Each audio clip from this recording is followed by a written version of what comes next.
Magsasaka ang ama nina Juanito at Miguelito. Pagsasaka ang kinakabuhay ng kanilang pamilya. Mula rin sa pagsasaka ang ipinagpapaaral sa kanila sa mababang paaralan sa baryo. Ilang kilometro ang layo sa kanilang kubo. Isang hapon, pagkagaling sa eskwelahan nina Juanito at Miguelito, ay napag-utusan sila ng ama na magsaboy ng punla at pananim sa paanan ng bundok, kung saan mataba ang lupa. Sa gayon, ay mayroon silang aanihin sa mga susunod na buwan.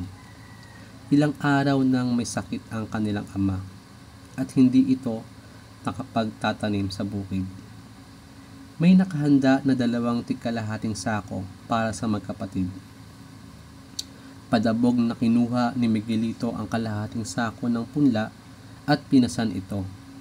Samantala, si Juanito ay tahimik na pinasan ang sako at itinungo ang daan papunta sa lugar na sinasabi ng ama. Mula sa kubo ay naghiwalay ng daan ang magkapatid. Si Miguelito ay sa bandang kanluran ng bundok. Si Juanito naman ay sa silangang bahagi ng bundok. Hindi pa man nakakalayo ng kubo ay padarag na ibinaba ni Miguelito ang sako. Nakakainis naman si ama. Siya dapat ang gumagawa nito at hindi ako. Bigat na bigat siya sa kalahating sakong punla na inihanda ng ama. Nangingit-ngit ang kalooban ni Miguelito habang hila-hila ang sako sa mabato at lubak-lubak na dinaraanan. Wala siyang pakialam kung may mga butong nahuhulog sa daan. May mga ibong dumating at kinain ang mga buto.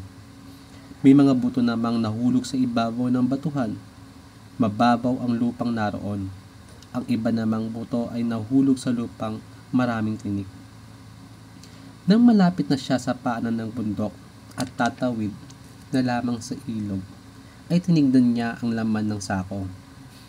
Nakita niyang ilang dakot na lamang ng punla ang naroroon. Nabutas ang kanyang sako dahil sa paghila-hila niya dito. Sa hilip na itinanim ang natitirang punla sa matabang lupa, ay isinaboy na lamang niya ito sa matabang lupa malapit sa tabing ilog. Samantala, sa kabilang dako ng paanan ng bundok, maingat namang ibinababa ni Juanito sako sa matabang lupa. Nag-inat-inat siya sa dali dahil sa sakit ng balikat. Napangiti si Juanito, mahusay talaga si ama sa pagpili ng lupang tatamnan. Binuksan ni Juanito ang sako at nakitang kumikinang na parang gintong butil ang punla na kanyang dala. Sinalat niya itong mabuti sa kanyang palad at inamoy-amoy ang sariwang samyo ng butil. Nainganyo siyang itanim ng maayos ang mga butil sa matabang lupa. Tiyak na napakaganda ninyo kapag kayo ay nagsilaki. Pakihintayin ko ang araw ng aking pagbabalik sa lugar na ito para anihin ang bunga ninyo, sabi niya at buong ingat na itinanim ang mga buto. Masayang iniwan ni Juanito ang kanyang mga pananim. Ilang linggo ang lumipas at lumubha ang pakiramdam ng kanilang ama. Pagkagaling sa eskwelahan na magkapatid, nadatnan nila ang ama na hinahabol ang paghinga. At sinabi, "Mga anak, wala akong maipapamana sa inyo, kundi ang mga butil na itinanim ninyo. Naway gamitin ninyo ito at pagyamanin pa." Iyon ang huling salitang iniwan ng ama sa magkapatid. Namatay ng tuluyan na ulila sina Juanito at Miguelito, na ang tanging pamana ay inihasik ng mga butil.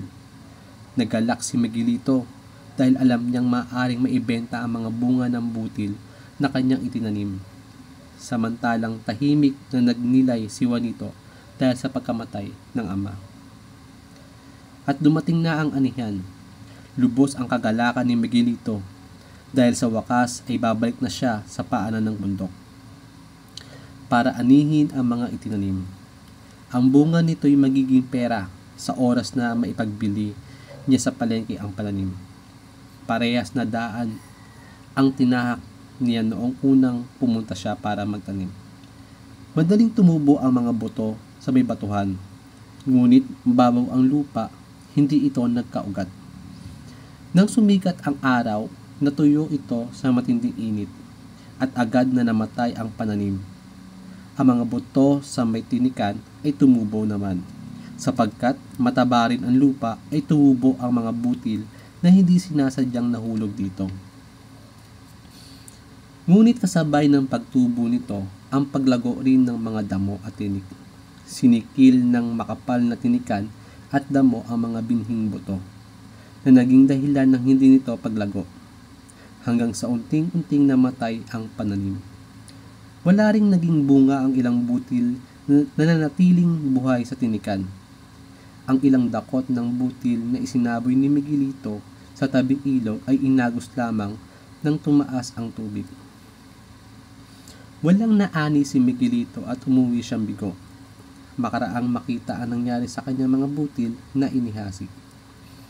Samantalang gayon din ang ginawa ni Juanito, binalikan niya ang kanyang mga inihasik na butil para anihin ang mga bunga. Labis ang kanyang galak sa muling pagbabalik sa paanan ng bundok. Simula nang tinanim niya ang punla ay lagi siyang bumibisita sa lugar upang tignan ang kalagayan ng kanyang pananim. Nilagyan pa niya ito ng bakod bilang proteksyon. Ang mga buto na napanatanim sa maganda at matabang lupa ay lumaking malago at malusog. Dahil naalagaan ng wasto, nabantayan ang mga iyon laban sa mga hayop na maaring sumira sa kanilang paglago. Namunga ng marami at nag-ani, may takal na 30, ang iba ay 60, at mayroon pangang mahigit na 100 takal ang nakuha niyang ani. Naging napakasagana ng pag-ani ni Juanito.